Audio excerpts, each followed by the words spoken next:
तू सखी, तू प्रिया, तू रूपा, तू मोहिनी. स्वामिनी, स्वामिनी, स्वामिनी. स्वामिनी अत्याधुनिक आणि पारंपरिक साड्यांचं विलोभनीय दालन. तुमची आवड जाणणारं, तुमचं सौंदर्य उजळवणारं स्वामिनी. सौभाग्य सुंदर लेऊनी वसने उभी मन भावनी. स्वामिनी विझिलँड बिल्डिंग, कुमठेकर रोड, पुणे. साड्यांची महाराणी स्वामिनी. स्वामिनीचा इश्य सेल 10 ते 50% डिस्काउंट सर्व फ्रेश स्टॉकवर. स्वामिनी, साड्यांची महाराणी, कुमठेकर रोड, बिझिलँड बिल्डिंग, पुणे. मानवी जीवनात, समाजात स्वास्थ्य व आनंद नांदावा. नवीन पिढीला हा सांस्कृतिक वारसा समजावा म्हणून ही मालिका सादर करीत आहोत. याद्वारे कुठल्याही अंधश्रद्धेचे अथवा अनिष्ट प्रथेचे आम्ही समर्थन करत नसून कुणाच्याही भावना दुखावण्याचा आमचा हेतू नाही. स्वामिनी, साड्यांची महाराणी. बरं आई, मला मस्त मॅगी करून दे ना चहा बरोबर. अजिबात नाही आई प्लीज. नाही. का? का काय, आज घरातल्या सगळ्यांनी उपास करायचा आहे. उपास? कशासाठी? अगं, आज एकादशी आहे आणि त्यामुळे आज सगळ्यांनी उपवास करायचा आहे. अगं, वऱ्याचे तांदूळ, दाण्याची आमटी, साबुदाण्याची खिचडी असं सगळं उपासाचं करून खायचं. अगं, व्रतच आहे तसं. हा, मग ठीक आहे. नाही म्हणजे मी करीन उपास, पण तुम्ही मला एकादशी बद्दल माहिती सांगणार असाल तर.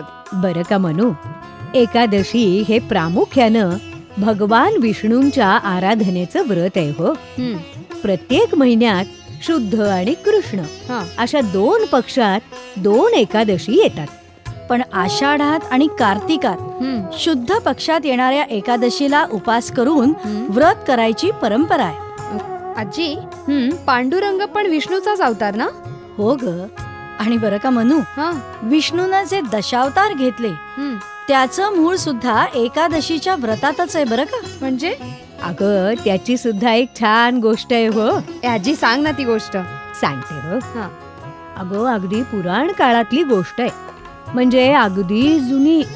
त्या काळी अंबरीश नावाचा एक महान विष्णू भक्त ऋषी पृथ्वीवर अरण्यात एका आश्रमात राहत होता. तो नियमानं एकादशीचं व्रत करत असे. एकादशीचा उपवास त्या दिवशी सोडायचा नसतो बरं का. मग? तर तो दुसऱ्या दिवशी म्हणजेच द्वादशीला पारणं फेडायचं असतं. अशा प्रकारे आयुष्यभर व्रत करून या अंबरीशानं खूप पुण्य कमावलं होतं. त्याची वार्ता दुर्वास ऋषींच्या कानावर गेली. नारायण नारायण. प्रणाम दुर्वास ऋषीवर. प्रणाम देवर्षी. मी आपल्या साधनेत व्यत्यय तर नाही ना आणला? नाही, मुळीच नाही. बोला मुनिवर, इकडे कसं काय येणं केलं? नारायण नारायण. सहजच आपली वार्ता घेण्यासाठी आलो होतो. सहजच वार्ता घेण्यासाठी? नाही, शक्य नाही मुनिवर्य. आपण सहज येणं शक्य नाही. नाही दुर्वास ऋषी, पृथ्वीवरून सहज भ्रमण करत होतो. त्यावेळी अंबरीश ऋषींची भेट झाली. आहा, काय महान व्रतस्थ आहे हो. एकादशी व्रत करावं तर ते त्यांनी. नारायण नारायण. असं? नारायण. थोर महात्मा हो अंबरीश. एकादशीच्या दिवशी मुखात जलाचा थेंबही घेत नाही. द्वादशीला पारणं फेडतात. वा वा. अहो, हजारो वर्षाचा तपाचं फळ एका व्रतात सामावलं आहे. बाकीचे आपले बसले आहेत वर्षानुवर्ष नाक मुठीत धरून. बास मुनिवर्य नारद, बास.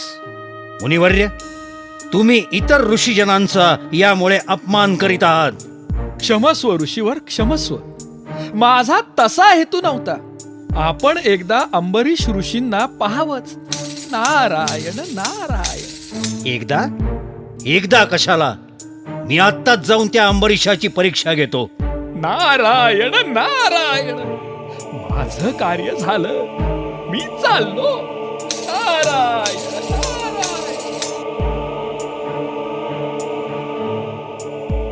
आजच स्वामिनी सारीज पुणे या यूट्यूब, फेसबुक आणि इंस्टाग्राम या सोशल मीडिया प्लॅटफॉर्मला भेट द्या. सबस्क्राईब करा आणि स्वामिनीशी कनेक्ट व्हा. स्वामिनीचा इश्य सेल 10 ते 50% डिस्काउंट सर्व फ्रेश स्टॉकवर. स्वामिनी, साड्यांची महाराणी, कुमठे करोड, बिझीलँड बिल्डिंग, पुणे. इकडे अंबरीश ऋषी आपल्या शिष्यांना शिक्षण देत होते. विश्वाचं पालन करणारा, सर्व जीवांचा नियामक, शासनकर्ता तोच ईश्वर. तीनही काळात असणारा मंगलमय, विनाशरहित, सर्व ज्ञेय तत्वांमध्ये उत्तम, विश्वापासून वेगळा नसल्यामुळे जो विश्वात्मा आहे अशा श्रेष्ठ आधार स्वरूप नारायण भगवंतांचं ध्यान केलं पाहिजे. गुरुजी, आपल्याला भेटण्यासाठी दुर्वास ऋषी आलेत. ऋषीवर्य दुर्वास? बर, मी आलोच. हे बघ, गुरुमातेला त्यांची पाद्यपूजा करायला सांग. जशी आज्ञा गुरुदेव. जा. विद्यार्थीजन हो, हा श्लोक मुखोद्गत करा. पतिं विश्वस्यात्मैश्वरं शाश्वतं शिवमच्युतं नारायणं महाज्ञेयं विश्वात्मानं परायणं. मी आलोच. प्रणाम स्वामी. हे काय, दुर्वास ऋषी आले होते ना? होय, त्यांना मी सांगितलं सुद्धा की पाकसिद्धी झालेली आहे, आपण त्वरित भोजन करावं. मग ते नदीवर जाऊन येतो म्हणाले. कसलेसे पुरश्चरण करायचे आहे. अरे देवा, आता काय करायचं? का, काय झालं? अगं, आज द्वादशी. मग एकादशी व्रताचं पारणं फेडण्यासाठी प्रथम प्रहरात भोजन करायलाच हवं मला. अन्यथा व्रतभंग होईल. आर्य, आपण चिंता का करता? ऋषीवर दुर्वास आता येतीलच. नाही, त्यांचं पुरश्चरण इतक्यात आटोपणार नाही. प्रहर टळेल, माझा व्रतभंग होईल. नाही, व्रतभंगापेक्षा मी मरण पत्करेन. स्वामी, हे चतुर्बाहू शंखचक्र गदाधरा, तूच मला या धर्मसंकटातून सोडव. आता अतिथी धर्माचं पालन करावं की आजन्म अंगीकारलेलं हे व्रत आचरावं. स्वामी, आपण व्रतभंग करू नये. कदाचित कोपिष्ठ दुर्वास ऋषी आपला व्रतभंग करण्यासाठी मुद्दामच इथे आले असतील. नारायण नारायण. प्रणाम ऋषीवर नारद. प्रणाम मुनिवर, आपण अगदी वेळेवर आलायत. नारायण नारायण. अंबरीशा, मला तुझी समस्या ज्ञात आहे. मग मुनिवर, आता तुम्हीच मला सांगा, मी काय निर्णय घेऊ? नारायण, अर्थातच तू तुझ्या एकादशी व्रताचं पालन कर. मुनिवर, प्रथम चरणात भोजन करून घे. अरे, भगवान विष्णूंचं व्रत आहे हे. त्याचा भंग करशील तर घोर पातक लागेल. नारायण नारायण.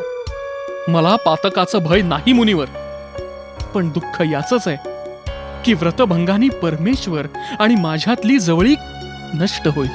नारायण नारायण. म्हणूनच म्हणतो, अधिक विचार न करता तू भोजन कर. मुनिवर, नारायण नारायण. मी जातो, माझं काम झालं. नारायण नारायण.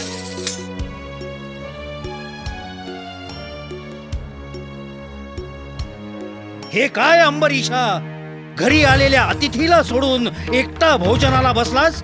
कुठे फेडशील हे पाप? क्षमा करावी दुर्वास ऋषी. ऋषीवर्य, माझ्या एकादशीच्या व्रताचं पारणं आज द्वादशीच्या प्रथम प्रहरातच फेडणं आवश्यक होतं. अंबरीशा, ऋषीराज, केवळ व्रतभंग होऊ नये म्हणूनच मी. अंबरीशा, ते मला काही माहित नाही. घरी आलेल्या अतिथीचा तू अपमान केलास. मी तुला शाप देतो. तू फिरून 16 सहस्त्र योनीत जन्म घेशील. ऋषीराज,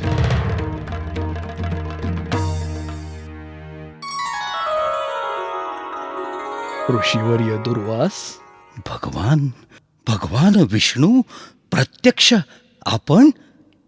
प्रणाम भगवान. क्षमा करावी ऋषीवर दुर्वास. भक्त रक्षणासाठी मला प्रकट होणं भाग पडलं. अंबरीशानं आपला धर्म पाळला, त्यामुळे आपला अपमान झाला असल्यास मी आपली क्षमा मागतो. भगवान, आपण अंबरीशाला शाप देऊ नये. त्याच्याऐवजी आपण मला, विष्णूला शाप द्यावा. भगवान,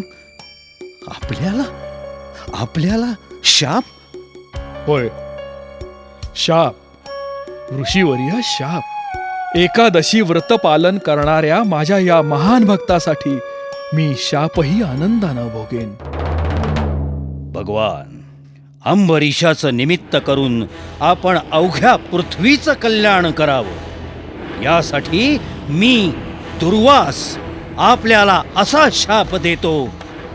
जेव्हा जेव्हा पृथ्वीवर दुष्टांचा सुळसुळाट होईल, धर्माला ग्लानी येईल आणि लोक देवाला विसरतील, त्यावेळी भगवान विष्णू आपण मानवी स्वरूपात पृथ्वीवर जन्म घ्याल.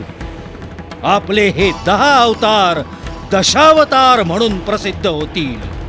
तथास्तु. ऋषीवर्य दुर्वास, तथास्तु. अंबरीशा, भगवान, मी तुला वरदान देतो की तुझ्या पत्नीसह वर्तमान तू या क्षणापासून विष्णू लोकात वास्तव्य करशील. भगवान, बघितलंस मनू, अगं भक्ताच्या रक्षणासाठी प्रत्यक्ष भगवंतानं शाप स्वतःच्या माथी घ्यावा, एवढं या एकादशीचं महत्व आहे. आणि आजी, कदाचित त्यामुळेच ज्ञानेश्वरांनी पंढरीची वारी करण्यासाठी एकादशीची हेतू पुरस्सर निवड केली असावी. अगदी. पण मनू, हा, ह्या व्रतकथेतून तुला एक महत्वाची गोष्ट समजली का? कुठली ग? अगं ज्ञानेश्वर तुकाराम काय हा. किंवा अंबरीश काय, यांची भक्ती ही अत्यंत श्रेष्ठ दर्जाची होती. आजच स्वामिनी सारीज पुणे या यूट्यूब, फेसबुक आणि इंस्टाग्राम या सोशल मीडिया प्लॅटफॉर्मला भेट द्या, सबस्क्राईब करा आणि स्वामिनीशी कनेक्ट व्हा. स्वामिनीचा इश्य सेल 10 ते 50% डिस्काउंट सर्व फ्रेश स्टॉकवर. स्वामिनी, साड्यांची महाराणी, कुमठे करोड, बिझीलँड बिल्डिंग, पुणे. श्रोते हो, आपण ऐकत होता साड्यांची महाराणी स्वामिनी द्वारा प्रायोजित व्रतकथामाला स्वामिनी. संकल्पना नावेद आणि जावेद शेख. निवेदन सुनेत्रा मंकणी, रवींद्र मंकणी. लेखन प्रताप देशमुख. सहभाग रवींद्र बापट, वृषाली पटवर्धन, सायली बापट, मानसी लोणकर, हितेंद्र नाईक, गौतम बापट. निर्मिती व्यवस्था शेखर काळे. ध्वनी व्हायब्रेनिया द स्टुडिओ. ध्वनिमुद्रण सुनील पानसरे. निर्मिती रोहन्स आय, पुणे.